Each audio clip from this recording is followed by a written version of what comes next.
जब जीवन में कोई घटनाएं घटती है ना, तभी भक्ति का रंग चढ़ता है और तभी भक्ति का प्रचार प्रसार भी होता है, लोगों का ध्यान भी जाता है।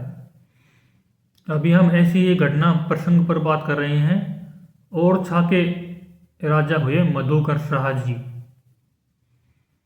आज से लगभग 500 साल पहले का टाइम रहा होगा उनका। उनके बारे में बहुत कथाएं प्रचलित भी हैं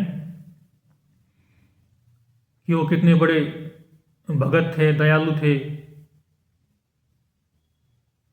भगवान श्री बांके बिहारी जी में उनकी कितनी निष्ठा थी। उनके संबंध में बहुत कुछ सत्संग चर्चाएं होती हैं। लेकिन आज हम जो विशेष चर्चा कर रहे हैं वो राजा मधुकर शाह जी और रानी गणेश कुंवरी जी के दोनों के बीच में हुए वाद विवाद से नई भक्ति की भाषा बनती है। क्योंकि जो राजा मधुकर शाह जी थे, जो वृंदावन में बांके बिहारी जी के भगत थे, और उनकी जो रानी थी गणेश कुंवरी जी, वो अयोध्यापति राम लला की परम भगत थी। अब ऐसा होता है ना कि सभी अपनी भक्ति के प्रति विशेष आग्रह रखते हैं। जैसे मुसलमान भाई हैं, वो कहेंगे कि अल्लाह नाम ही श्रेष्ठ है। ऐसे ही कृष्ण भगत कहते हैं कृष्ण जी की लीलाओं में जो बात है वो राम जी की लीलाओं में नहीं। राम जी की भक्त कहेंगे कि नहीं, राम जी के में सब कुछ रस मिल जाता है तो कोई और जरूरत नहीं है। कोई मिशनरी प्रचारक कहेंगे कि ईसा मसीह सब कुछ कर सकते हैं, चमत्कार करते हैं। अब सबकी अपनी अपनी मनुष्य की भावनाएं होती हैं कि मनुष्य सब कुछ अपने अनुकूल करना चाहता है, अपने जैसा ही करना चाहता है। लेकिन इस प्रकृति में, सृष्टि में, परमात्मा की लीला में बहुत सारी विविधताएं हैं, अनेकताएं हैं, नए नए रंग हैं, सृष्टि के नए नए ढंग हैं। अब जैसे कि तुलसीदास जी के जीवन की एक घटना है। उनका एक मित्र था, उनका नाम भी कुछ कृष्ण भगवान जैसा ही कुछ नाम था उनका। तो वो पहले तुलसीदास जी के साथ रहा करते थे और राम जी की भक्ति किया करते थे। फिर बाद में वो वृंदावन चले गए। तो वृंदावन में जाके वो राम जी की भक्ति को छोड़ के कृष्ण जी की भक्ति में लग गए। जब तुलसीदास जी वहाँ गए तो उन्होंने उनसे मिलकर पूछा कि पहले आप राम जी की भक्ति करते थे, आप कृष्ण जी की करने लग गए, ऐसा क्यों? तो उन्होंने एक दोहा कहा। वो दोनों ही कवि थे। तुलसीदास जी तो थे ही परम कवि, परम सम्मानित, मान्यता प्राप्त पूरे भारत में हिंदू संस्कृति की। लेकिन जो उनके मित्र थे वो भी कवि थे। तो तुलसीदास जी ने उनसे पूछा, कहा कमी रघुनाथ में जो छोड़ी उनकी बाण। तुलसीदास जी ने पूछा कि रघुनाथ जी में क्या कमी थी जो आपने उसकी आदत छोड़ दी। बाण का मतलब आदत। तो जो उनके जो मित्र थे उन्होंने कहा, मन बैरागी हो गयो सुन मुरली की तान। कि हम वृंदावन में आए और कृष्ण जी की मुरली की तान सुनी तो हमारा मन इसी रंग में बैरागी हो गया, इसी रंग में रंग गया। तो भक्तों की अपनी अपनी भावनाएं होती हैं। कोई माहौल देखकर भक्ति बदल जाती है, कभी घटना परिस्थिति के हिसाब से भक्ति का स्वरूप बदल जाता है। लेकिन यहाँ हम मधुकर शाह जी और रानी गणेश कुंवरी जी की बात कर रहे हैं। इनके बीच में एक बार वाद विवाद हो गया और बात यह थी कि मधुकर शाह जी बांके बिहारी जी का दर्शन करने के लिए वृंदावन जा रहे थे। ओरछा से, मध्य प्रदेश में ओरछा है, वहाँ से राजा साहब वृंदावन जा रहे थे। लगभग वो दूरी भी 400-500 किलोमीटर तो होगी। तो उन्होंने रानी जी को कहा, अपनी भक्ति का भी थोड़ा अहंकार दिखाया, कि चलो वृंदावन चलते हैं, राम जी की भक्ति में क्या रखा है, वो तो वनवासी है। वो तो खुद ही बाहर घूमते फिरते रहते हैं वनों में, उनका क्या ठिकाना। तो रानी जी के अंदर भी भक्ति का स्वाभिमान था, उनकी भक्ति भी भावना भी प्रभावित हुई और उन्होंने कहा हमारे तो राम जी ही हैं। तब राजा ने कहा कि तुम्हारे राम जी हैं तो तुम उनसे कृपा करवाओ और उनको यहाँ लेके आओ, यहाँ बुलाओ। तो ये बात रानी जी को लग गई और उसी समय वो अपनी सुख सुविधा नौकर चाकर लेके यमुना किनारे चली गई, सॉरी सरयू किनारे अयोध्या जी में चली गई। जब वो अयोध्या जी में गई और वहाँ उन्होंने राम जी को पुकारना शुरू किया, उनके ध्यान साधना में लीन रहने लगी, वहीं पे उन्हीं के भजन करने लगी, एक तपस्वी का जीवन अपना लिया उन्होंने। वहाँ कोई लक्ष्मण किला है सरयू जी के पास में, उस जगह वहाँ वो अपना आसन लगा के अपने ध्यान साधना का स्थान बना के वहीं बैठ गई और राम लला जी को पुकारने लगी, बुलाने लगी। ऐसे ही ध्यान साधना करते करते कई दिन बीत गए, दिन क्या महीनों बीत गए और महीने लगभग 9 महीने लगभग वो ध्यान साधना करती रही, उनको कोई कुछ नहीं मिला, कुछ पता नहीं हुआ राम जी के बारे में। फिर आखिर में वो हार कर थक कर उस नदी में सरयू जी में छलांग लगा दी उन्होंने। जब उन्होंने वहां नदी में छलांग लगाई तब भगवान का मन पसीजा और भगवान प्रकट होकर उनकी गोद में आ गए और उन्होंने कहा मैया मैया थोड़ा धैर्य धारण करो, मैं आ गया हूँ, अब आपको जीवन लीला समाप्त करने की जरूरत नहीं है।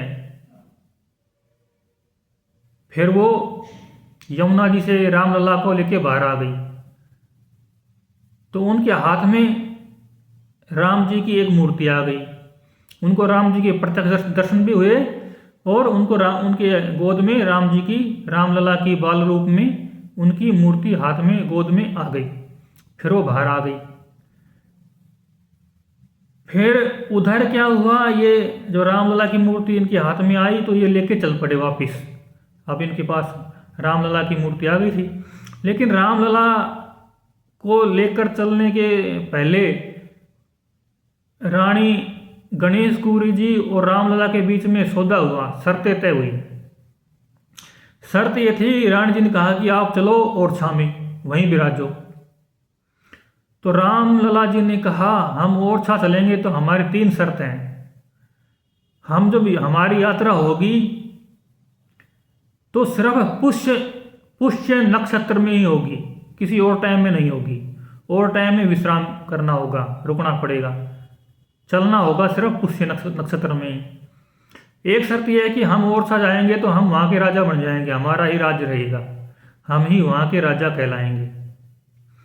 तीसरी शर्त यह है कि ओरछा में ले जाने के बाद हमें जहाँ एक बार स्थापित कर दिया, हम वहीं पर हमेशा के लिए स्थापित हो जाएंगे, वहीं पर ठहर जाएंगे, फिर हम जगह बदली नहीं करेंगे।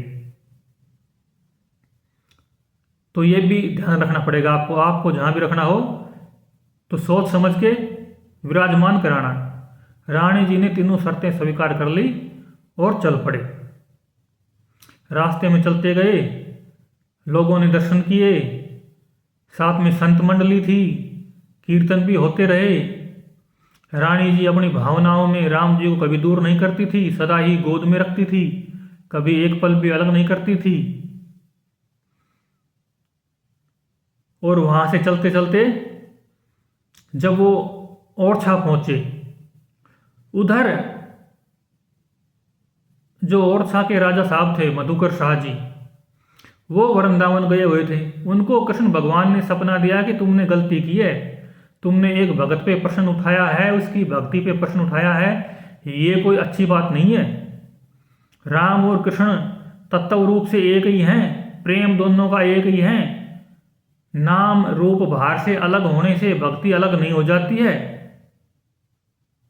अब मैं राम रूप में वहां आ रहा हूं ओरछा में, कृष्ण भगवान ने उनको सपने में कहा मधुकर शाह जी को। फिर मधुकर शाह जी वहाँ से दौड़े और ओरछा में पहुँचे। अब तो वो उनका मन ग्लानि से भर गया कि रानी जी ने तो अपना प्रतिज्ञा पूरी करके दिखा दी, और मैंने जो व्यंग किया था उसका रानी जी ने उपयोग करके अपनी भक्ति को दृढ़ कर लिया और राम राजा सरकार को लेकर आ रही हैं। तो राजा मधुकर शाह जी ने पूरी तैयारी कर ली स्वागत के लिए, क्योंकि अब उनके लिए कृष्ण और राम जी का भेद नहीं रहा। कृष्ण भगवान ने सपने में आके उनको बोल दिया था कि मैं और राम जी एक ही हैं। तो अब वो राम जी को भी कृष्ण भाव के हिसाब से ही पूजने मानने के लिए, स्वागत के लिए तैयारी करने लगे। वहाँ उन्होंने सेना तैयार की, सब सैन्य सेवक तैयार किए, और उन्होंने जैसे ही राम राजा सरकार वहाँ आए और वो रानी से मिले तो उन्होंने अपने भक्ति के संबंध में जो उनको हीन भावना हुई थी उसके विषय में उन्होंने रानी जी से क्षमा मांगी और भगवान राम राजा सरकार जी से भी क्षमा मांगी। फिर उनका गाजे बाजे के साथ नगर प्रवेश हुआ और रामलला जी राजा साहब के महल में पधार गए। रामलला को पधराना तो था चतुर्भुजनाथ जी के मंदिर में, वहाँ पे एक मंदिर भी था, राजा ने बनवाया था। अगर राम जी आ रहे हैं उनके रहने के लिए एक अच्छा मंदिर घर बनवा लेते हैं, तो उन्होंने बनवा लिया था। लेकिन रानी जी ने सोचा कि आज मैं भी थक आई हूँ, भगवान भी थके हुए हैं, तो अच्छा है आज ये महल में ही विश्राम कर लें। और वो रसोई में उस समय थी तो उनको खुशी में, भावनाओं में वो पूरी प्रतिज्ञा याद नहीं रही। बाकी बातें उन्होंने राजा साहब को बता दी थी कि ये राजा यहाँ के राजा यही होंगे, और ये यात्रा पुष्य नक्षत्र में ही हुई है जैसा कि रामलला की शर्त थी, और ये जहाँ विराज जाएंगे वहीं विराज जाएंगे, फिर ये बदली नहीं करेंगे अपनी जगह। लेकिन उस समय जब रानी जी ने महल में प्रवेश किया, रसोई में प्रवेश किया, तो वो भूल गई थी कि इनको एक जगह विराजमान कर देंगे तो वो वहीं हो जाएंगे। तो उन्होंने भावावेश में रसोई के अंदर ही रामलला को विराजित करवा दिया। सब कुछ भगवान की इच्छा से होता है। इंसान के जो मन में विचार आते हैं वो भी भगवान की इच्छा से आते हैं। तो भगवान की ये मर्जी थी कि वो राजमहल की रसोई में विराजे, न कि मंदिर में विराजे। तो रामलला वहाँ विराज गए, तो वहाँ विराज गए। फिर अगले दिन राजा रानी को महसूस हुआ कि मंदिर में भगवान को पहुंचाना है, इनको विराजित करना है। तो राजा रानी भगवान को लेने रसोई में गए। जब वो रसोई में लेने गए तो मूर्ति उस जगह पे चिपक गई। रामलला जी उसी जगह पर बैठ गई। उन्होंने उठाने की कोशिश की, नहीं उठे। कई लोग बुलाए गए, सबने मिलकर कोशिश की, नहीं उठे। सबने मिलके खूब कोशिश कर ली, लेकिन वो मूर्ति और रामलला जी वहाँ से टस से मस नहीं हुए। फिर रानी जी को याद आया कि इन्होंने कहा था कि एक बार मैं जहाँ विराज गया वहीं विराज गया, फिर मैं नहीं हटूंगा बस। तो उसके बाद से लेके आज तक रामलला जी वहीं पर विराज रहे हैं। राम राजा सरकार बन गए वहाँ पे, क्योंकि उनको राजा बनने का मन था, इसलिए वो महल में विराजे। और वो बाल स्वरूप थे तो उनको खाने का विचार था। बालक को कुछ नया नया भोजन करने का शौक होता है ना, ज़्यादा भूख लगती है बच्चे को, तो वो रसोई में विराजे। अब होता क्या है कि ये सब इच्छाएं कहाँ से आती हैं मूर्ति के अंदर? ये सब इच्छाएं मूर्ति की नहीं होती हैं, भक्तों की होती हैं। और जो ये मूर्तियाँ होती हैं भगवानों की, बाल स्वरूपों की, या जो भी कृष्ण जी की, राम जी की, इन मूर्तियों के पीछे बहुत सारे भक्तों की भक्ति जुड़ी होती है। इनकी जो शुरुआत कहीं पे होती है, मूर्तियों का निर्माण कहीं होता है, लेकिन फिर उसी मूर्ति को कई कई भक्त पूजते रहते हैं। जन्म जन्मांतर के हिसाब से लगा लो, चाहे अलग अलग भक्ति के हिसाब से भक्तों को लगा लो, तो ये बहुत सारे भक्त उनको पूजते रहते हैं। जैसे एक भक्त का शरीर पूरा हो गया, फिर वो मूर्ति किसी दूसरे भक्त के हाथ में आ जाएगी। वो मूर्ति कहीं गायब भी हो गई, नदी में विसर्जित भी हो गई, तो भी वो किसी न किसी माध्यम से, किसी बहाने से किसी दूसरे भक्त के हाथ लग जाएगी। इससे क्या होता है कि भक्तों को भी भक्ति का सौभाग्य मिल जाता है, और जो मूर्ति के अंदर भक्ति की तरंगे होती हैं, कंपन होते हैं, वो भक्तों के काम भी आ जाते हैं और मूर्ति को भी नए तरंग, नए कंपन भक्ति के नए भगत से मिलते रहते हैं। तो जो मूर्ति के अंदर इच्छाएं होती हैं वो भक्तों की भावनाएं पहले से ही उनके अंदर सेट होती हैं। जैसे कि किसी संत की पहले भावना थी कि मैं भगवान को इस तरह का भोजन कराऊं, तो ये भावना अगर उस भगत का शरीर छूट भी गया तो भी वो भावना उस मूर्ति के साथ जुड़ जाती है, फिर वो भावना दूसरे भगत के सामने प्रकट होती है। तो ऐसे ही राम लला सरकार को राजा बनने का शौक था, तो ये किसी भक्त की भावना रही होगी कि वो अपने राम लला सरकार को राजा के रूप में देखना चाहते थे, और वो इच्छा रानी जी के हाथ में आने के बाद पूरी हुई। क्योंकि रानी जी एक राजा की रानी थी तो उनके पास राज्य काज था, तो उस भगत का मन भी, भावना भी पूरी होने का मौका मिला होगा कि वो रामलला को राजमहल में विराजित होना देखना चाहते हैं। तो इस तरह जो भक्तों की लीलाएं और भगवान की लीलाएं होती हैं, इनका भी जन्म जन्मांतर का और लंबे समय का संबंध होता है। कहा तो ये जाता है कि रामलला की ये मूर्ति उस समय निर्मित हुई थी जब राम जी वनवास को चले गए थे और कौशल्या जी ने उनकी एक मूर्ति बनाकर उनके साथ वार्तालाप किया था या उनकी स्मृति के रूप में रखी थी। वही मूर्ति फिर भूतकाल में उस समय से लेके तब तक बहुत सारे संतों द्वारा पूजी गई, उसके माध्यम से भक्ति हुई, नाम जप हुआ, फिर आखिर में रानी गणेश कुंवर जी के हाथ में गोद में आई। तो इस तरह राम जी और कृष्ण जी अलग होते हुए भी एक हैं और एक होते हुए भी अलग हैं। तो इस घटना प्रसंग से ये पता लगता है कि भक्ति मूल रूप से एक है, स्वरूप भले ही भिन्न हो। भक्ति की भावना, भक्ति का प्रेम एक ही रहता है, उसके स्वरूप कितने ही अलग हो सकते हैं।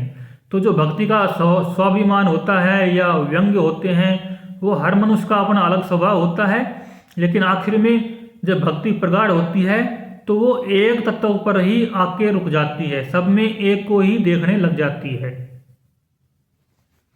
इस विषय में है ना कि कुछ पंक्तियां भी हो सकती हैं, जैसे कि राम कृष्ण में भेद नहीं कहत संत सुजान, जैसी जिसकी भावना वैसा रूप प्रमाण, और छाके राजा भये अवधपुरी के राम, भगत हेतु मुरली तजी धनुष धर्यो अभिराम। कुंवरी गणेश के प्रेम पर राम भये घनश्याम, और छाकी रज कह रही दो एक नाम। तो इस तरह हम देखते हैं कि राम जी और कृष्ण जी मूल रूप से दोनों एक ही हैं, लेकिन भक्तों में भी कई बार अहंकार आ जाता है, अज्ञान आ जाता है, तो वो दो समझ लेते हैं। फिर इस तरह भगवान घटनाक्रम करते हैं और भक्तों का मन पूर्ण अद्वैत प्रेम से भर देते हैं।